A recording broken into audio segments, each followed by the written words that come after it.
Welcome everyone back to the show. Today I'm joined by Alea Harris, a specialist in wedding, catering and events, and about bringing more clients to those areas and about showing you the skills that is needed socially, business-wise to grow your marketplace. Alea, welcome to the show. Thank you so much for having me. I really appreciate it.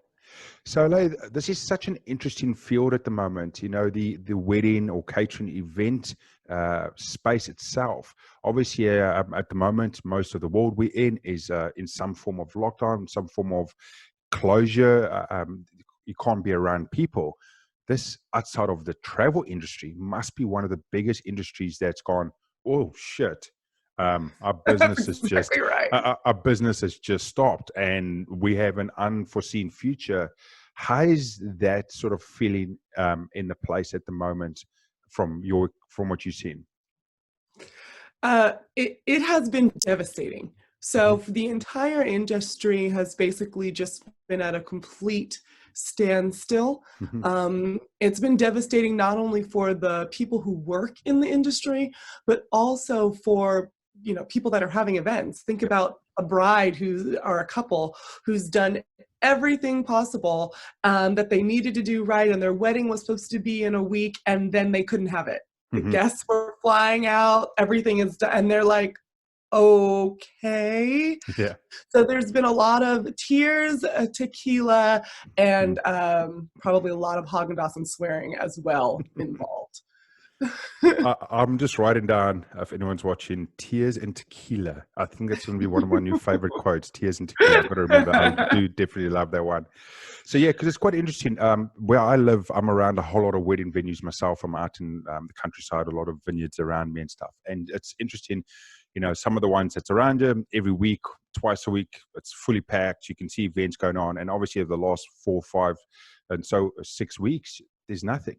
And you think to yourself, okay, it's the month's gone or so forward, depending on where you are in the world, your lockdowns come out of it. How are businesses having to think about it now is on the next steps, right? What are they going to have to take a look at to go, I've lost a month or I've lost 6 weeks and 8 weeks. And we might have an environment that's really scared to come to an event, or an environment that's scared to say, I want to look at a wedding. What in your industry, what do you believe is the strong things people should be looking into and considering sort of for the next 3 to 6 months of what they're trying to do to get their customers back? Oh, that's such a loaded question. This is like the rest of the time we have together. Yeah, that's what I thought I'd fire off right in the beginning.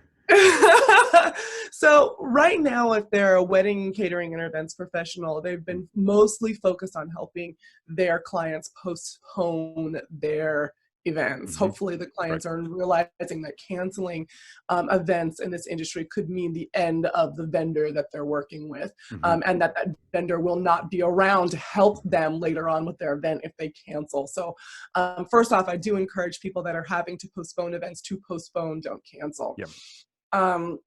Second of all, if you're in the industry right now, you should be focused on building relationships. And that truthfully works across any industry, because the relationships and the trust you build now will help on the other side of the crisis, when people are looking for people that when they don't feel 100% safe, they're going to go with someone that they've already built a trusting relationship with. And you do that by basically showing up consistently and showing up as a helpful expert.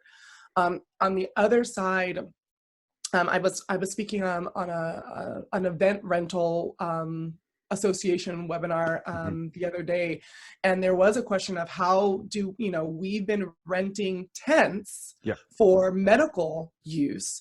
How do we make sure that people feel safe that those same tents are now going to be at their wedding in November?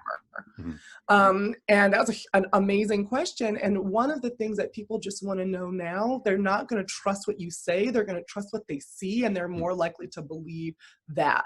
So go behind the scenes, show how you clean the tents, for example, if you are a tent rental company. Show your process and be as transparent as possible, because transparency is one of my 4 pillars of trust. And if you're not transparent and honest, then that's when people who are already working from a baseline of fear and mistrust will be triggered, right? anything that you do now that comes off as sleazy, trying to oversell, Yep. trying to be someone you're not, any type of inauthenticity comes across as, oh, they must be lying to me because the world seems to be falling apart and this is just another thing. This is another person and another situation I can't trust. So building the trust now will help on the other side. Yeah, I totally agree with that. I'm sort of that person that, as much as I say what I'm going to say, and most of the time I piss people off, and and the way it is, I still have a little bit of integrity, a little bit these days. And going on social media over the last month and seeing how much, so on the one hand, seeing fully support and everyone's, supporting everyone, and businesses, small businesses helping other small businesses, it's amazing. But on the other side, I've seen so many businesses go and push more paid packages, or I increase their prices. Are you talking about? And to myself, I can see right through that.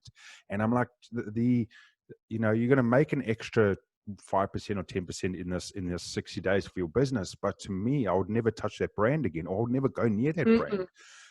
I had a personal challenge of myself. I've just launched my 8-week podcast program, where I help people go through 8 weeks and launch a podcast and so forth, social media and everything's needed.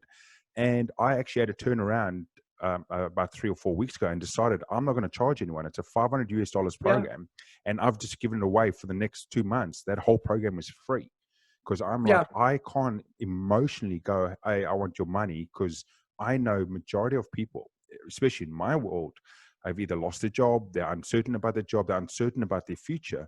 And for me just to go, hey, pay me because I want money, it's a real shitty way to do business, I feel, at the moment. It really is.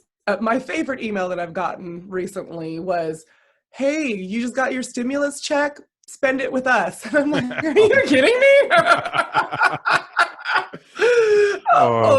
Okay. I was like, I opened it because I was just like, I was mad at the subject line. And then I opened it, got more angry, unsubscribed, and deleted.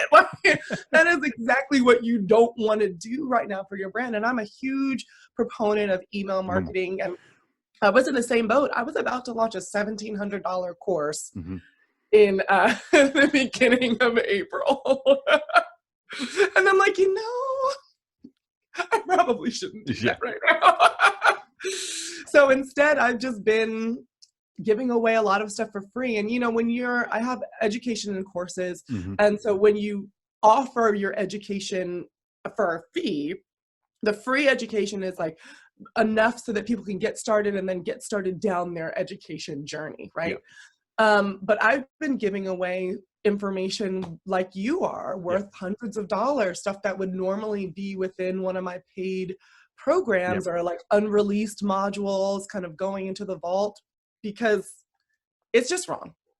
It's just wrong. However, I will say that every crisis has an arc to it, just like a story arc. And I do believe that we are kind of on the resolution side, as people and countries and cities are beginning to open up, hopefully slowly.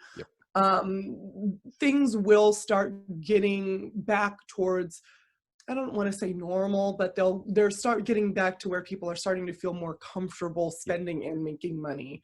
So if you are coming from a place of service first and you've been in a place of service this whole time, you're probably going to be able to see a light towards the end of the tunnel, assuming that, Mother Nature doesn't have anything else in store for us. This is like, I read on Facebook today, like this is the worst game of Jumanji ever. And I'm like, that's so true. What else is coming? Assuming that nothing else is coming. That is brilliant. I love Jumanji. That is so cool. I love Jumanji. So the interesting thing you spoke about, it was about, the email that really pissed you off about the guerrilla tactics, is a total perfect segue into email marketing itself, because obviously email marketing, I've spoken before in previous episodes, email marketing used to be the way. It felt like it was the lead way 5-7 years ago, everyone getting up to email, everyone realizing it. And it's interesting because I do email marketing for my own podcast brand, people forgetting that it's such a powerful method still to do it. especially in time when people are consuming content, if you do it in the right manner, in the sense of Absolutely. if you providing enough content, if you providing enough story that people will be interested to want to stay on that. Because unfortunately, we're in a world now that my inbox gets 100 emails a day. 20 of them I might have signed up to, 80 of them have stolen my email account. So you got to fight through that mess to be able to keep your subscriber without them going through and going unsubscribe, unsubscribe. Talk me Yeah. through some of your strategies that you perceive around email marketing and how to keep your customer as a subscriber. Yeah, email marketing is your email list, growing and building an email list. That is your business's biggest asset. Mhm. Your email list will help you create revenue on demand when it's time to sell. Mhm. So I totally agree. Yes, people were getting ramped on it several years ago, but it's still more profitable than most channels because you have a captive audience. Mhm. With that said, you're talking about how you like, especially at the beginning of COVID, you started getting emails from people that you're like, who are you? Yeah. I've never heard of you before. Maybe I bought something like 2 years ago and now you're emailing me about how you're here for me. Like Yep. there was a lot of unsubscribing that happened right in the beginning. And a lot of that goes down to some of the basic major errors that people have when it comes to email marketing. One, people buy lists. I don't advocate buying email lists because those people don't know you. And email marketing is relationship building online. So that would be like a solicitor walking up to your house, knocking on your door. You're like, oh, who are you? And then them doing it every single day. You would call the cops, right? Yeah. That's the same kind of feeling that people have when you bought their email address. You're showing up unexpectedly. They don't know you. They don't know your value. And they feel accosted, truthfully. Yeah. And it's another way to sink your brand. Also, so don't buy an email list.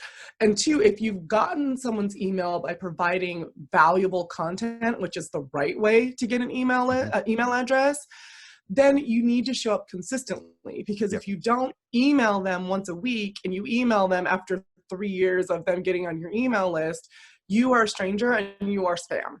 Yep. So to avoid being spam, then you need to show up and be consistent. Just like when you're dating, right? If you met like a cool cat or kitten, I'm totally on the Cool Tiger cat King. and kitten. Oh my God, Tiger King. Dropping that Tiger King quote.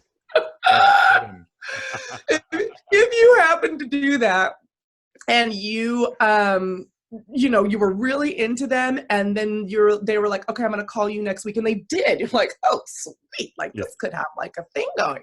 Then you didn't hear from them for 3 months, and then you get a text message. It's like, hey. You're like, really? Yeah. Really? That is what it feels like when someone gives you their email address and you don't email them. Yeah. It's relationship building. So take all of the relationship building skills that you would have in person and apply it to your inbox, and that will reduce your unsubscribes. Also, when you send those emails, they need to be about them, not you. Yep. And they need to offer something of value. You need to be talking about what their pain points are, which means you need to really understand your audience.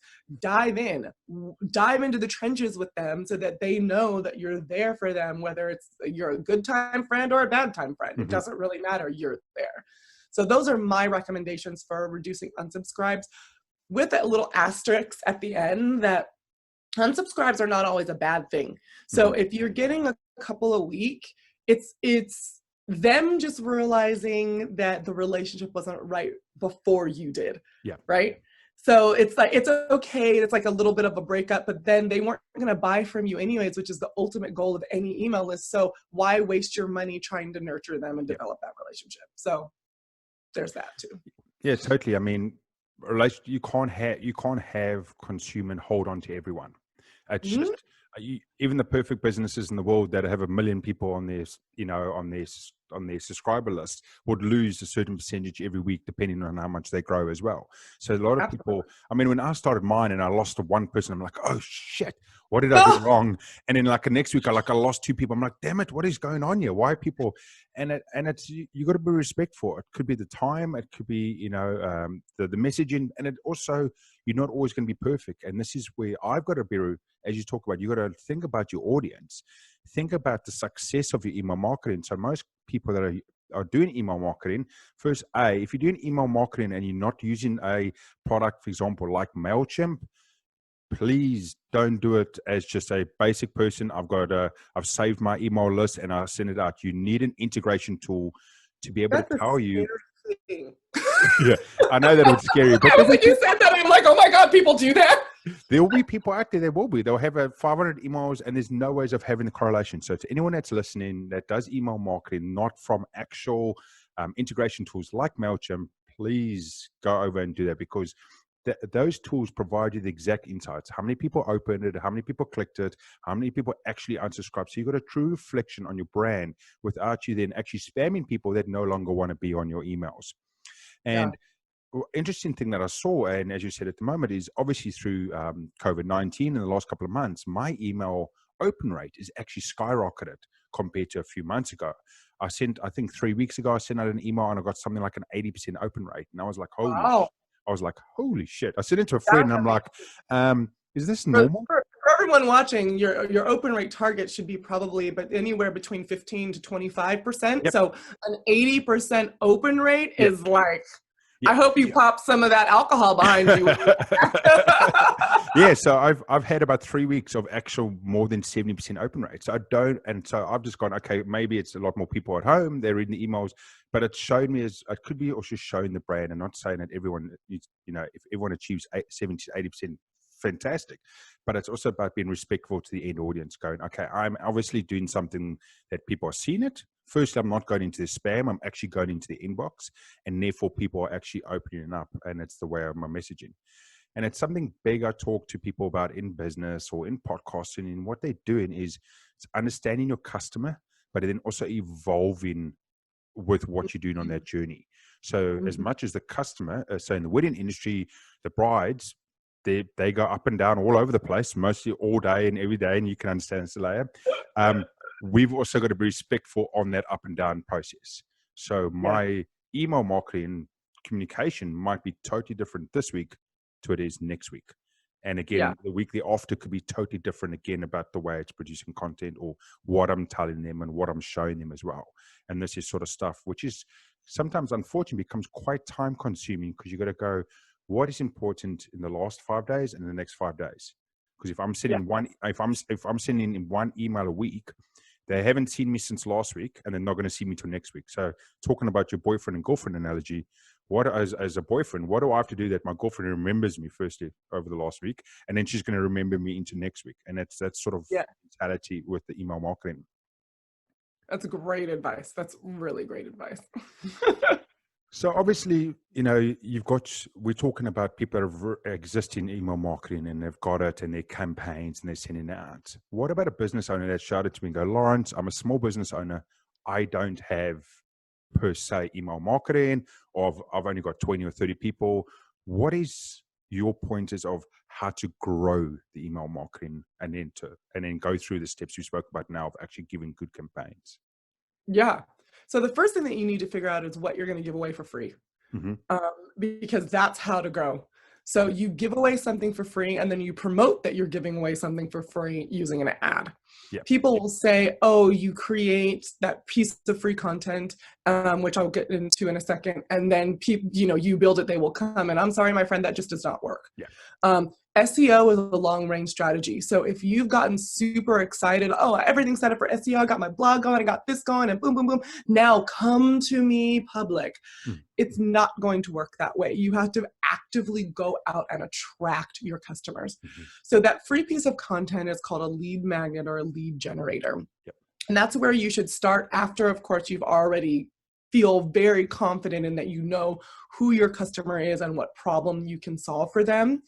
Because that lead magnet will be kind of like the number one problem. So right now in my industry, I've been using kind of this example, and people are finally starting to take me up on it and seeing results. So if you're in this industry, you might want to think about it. Is the top 5 things to do when your wedding has been postponed by COVID-19.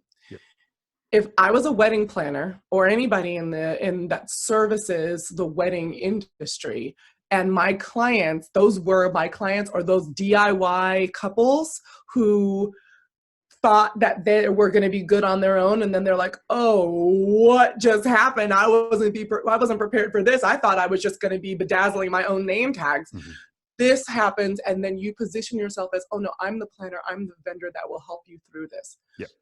You send that out on social, on ads. You can post it as well, but it's not going to get the same traction as you would if you created an ad for it. Mm-hmm. And then you exchange that content for someone's email address, Yep. which gets captured inside of your email service provider. You mentioned MailChimp. There's also, I prefer ConvertKit. Yep. And then there's also Flowdesk, FLO Yep. Desk.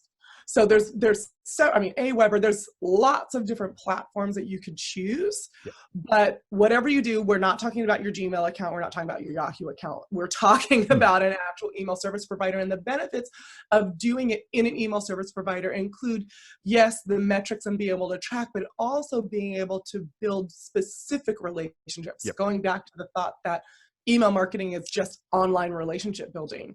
You can tag and segment your audience so that you send specific messages to specific types of people. Correct. Based off of how you gathered their contact information or what type of actions they've taken. So then you can start building relationships that feel almost like one-on-one.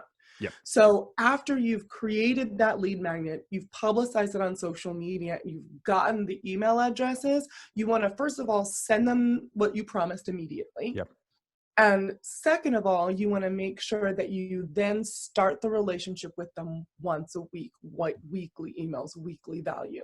That's how you build. In a time like now, you don't want to start off necessarily with selling right away. People have different tactics on what that. The first email is, here's what I promised. Yeah. That second email is where the controversy starts. Mm-hmm. So some people say that second email should sell. Yeah. Some people say that second email should just take a micro conversion, which means getting the person that just signed up to take just a little bit of a next step in a relationship with you. Yep. I'm in that boat because just because I got your phone number doesn't mean you're going to marry me. Yeah. So having a series of 4 to 5 emails before you ask for a sale, asking them to take little baby steps along the way is how to build an email list and keep an email list without building something that has big old holes in it and trying to pour water and it just goes straight through. Also, when you're talking to people, be yourself. So my emails, I have a multifaceted personality, but my emails have gifts. They also might have a picture of me being like, why have you not done what I just told you to do? Because I know your business didn't grow because you didn't do it. Like, be yourself, talk like yourself, write like yourself. Don't feel the need to be corporate or to, I've seen people try to write emails and they almost get the same fear that they get with public speaking because they realize how many people are going to read their email. Write like you're writing to one person, your ideal customer. Keep your ideal customer in your brain and write just like you're writing to one person. And then you'll start to see better open rates because people will actually look forward to what story you're telling or what GIF you threw in there or what free information you're giving. Yeah, I totally agree with that. You know, talking about the free gift, just some terminology that most people in the industry will know, it's called a lead generation. So lead generation is your free gift, whatever you've offered when someone gives you the email, which gets sent out. Talking again about your email provider, you can automatically build that into your tool. So people that haven't used it before going, wow, how do I do it? Again, as we spoke about, like MailChimp, for example, they can automatically send out your lead generation as soon as someone has signed up. So you set it up, it's simple, and it gets pushed out. But one thing I also like that you said is about you can build the relationships, and specifically depending on what people want, is how you email them. So for example, to people that have gone and ever bought a car, first hand or second hand, the deals that get done when you're buying a car is the salesman that actually listens to what you're having to say, not trying to sell you the most expensive car or the car that's got the most commission.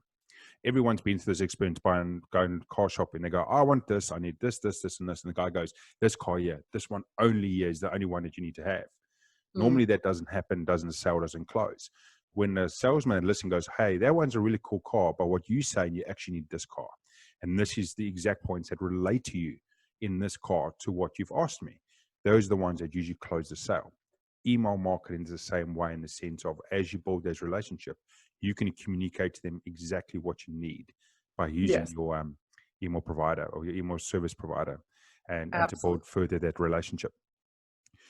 So just to bring it back, just a bit of a humor side of things, as we're coming through quite a bit of business of building your email marketing, understanding your marketplace. I know, it gets a little heavy. It's a little bit heavy. No, that's fine. I want to know, obviously, through your period in time, in the wedding, catering, events situation, I want to hear some funny situations or times of where you've had a phone call and you've had to sit down afterwards and go, did someone just tell me that? Did that just happen? There must have been some great situations, good or bad, that you can there were. I'm thinking back in my mind, I'm like, of my NDAs. So yeah, that's the thing. Can I talk about? Because for most of my career, I was a private chef. Yep. So I worked with, I was Stevie Wonder's private chef. I was Bruce Willis's private chef. And I'm trying to think of what I can tell you. But I have done weddings. So let me think about those. Funny situation. I do remember one time where I was doing a wedding. It was when I was first getting started with my catering company. It was a backyard wedding. And I had done all of the, dotted my I's and crossed my T's, and I got there and said, we're going to warm up all your food inside of your oven, small wedding. And she said, yes, I have a double stack oven and a huge kitchen. It's going to be great. Sweet. I get there and she has this, I've never seen ovens like this before. They were like microwave size. They were double stacked. There were two of them, but we literally had to warm up plate by plate. And guests started leaving. Oh no! Which I think that I've never seen at a wedding, and so because of that, because I didn't do the bar for that, she took the bar and moved it by the exit. So instead of guests, first of all, I mean, alcohol it's talk. Ingenious. But instead of guests leaving, what happened was they hadn't eaten anything for hours. The DJ just started playing and they were just drunk. It was basically at the end of her driveway, and we would like serve up a plate of salmon as it came out of this teeny microwave oven. And people were just sloshed. They had to go on like alcohol runs to the liquor store. It was, at the end, I was like, I don't even know if I should have charged for this. It was a good house party. It was basically like a wedding, a college house party. That's one of the most memorable times that I have had trying to serve plates of salmon to drunk people. Some were sitting on the floor at that point in time. Yeah. But they all got fed.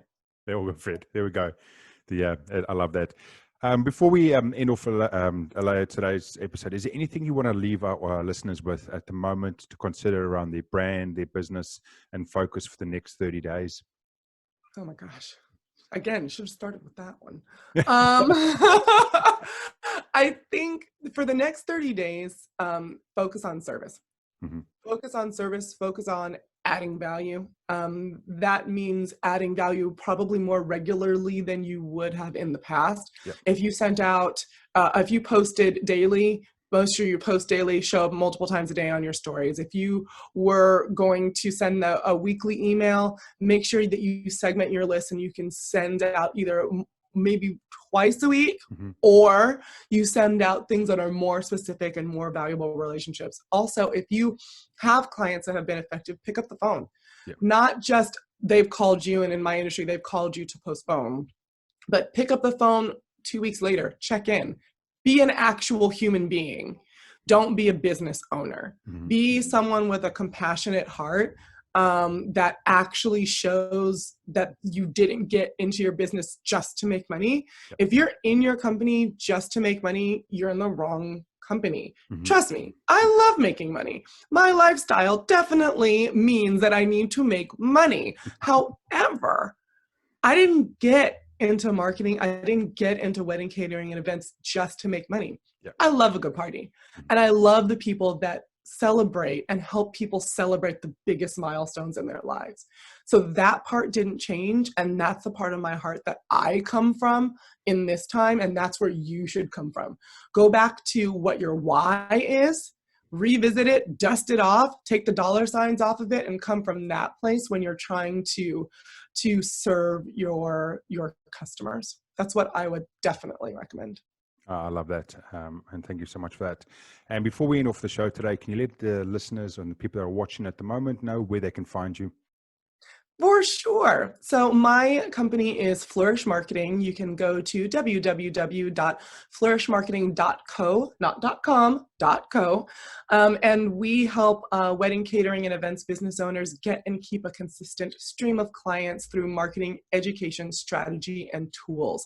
Also, if you want to get some free stuff, because I'm talking about giving away free stuff, I have a whole page of free stuff. So again, if you go to www.flourishmarketing.co/freebies. Yep. You can take a quiz, get some guides, figure out what the heck you should be doing with your business, all for absolutely free. You can also follow me personally on Instagram at Alea Harris, ALEYAHARRIS, and you can follow my company Flourish Marketing at flourishmarketing.co. I'm on Instagram, LinkedIn, and Facebook. Awesome. Love it. And thank you so much for those details. And to everyone else that is watching this episode today or watching the series today, thank you so much for coming, supporting, and having a listen. And with anything I do, with any part of my brand, I say, if there was something that resonated with you today, if there's something that made you think further positively in the right manner, just tell someone else. Tell them to come over, come have a listen, because they might need to hear it as well. They might need to see that the situation we're going through or the changes they need to make in their business, and it could be the right for them at that moment. But at the end of the day, stay beautiful, stay powerful, and we'll chat later. Thank you.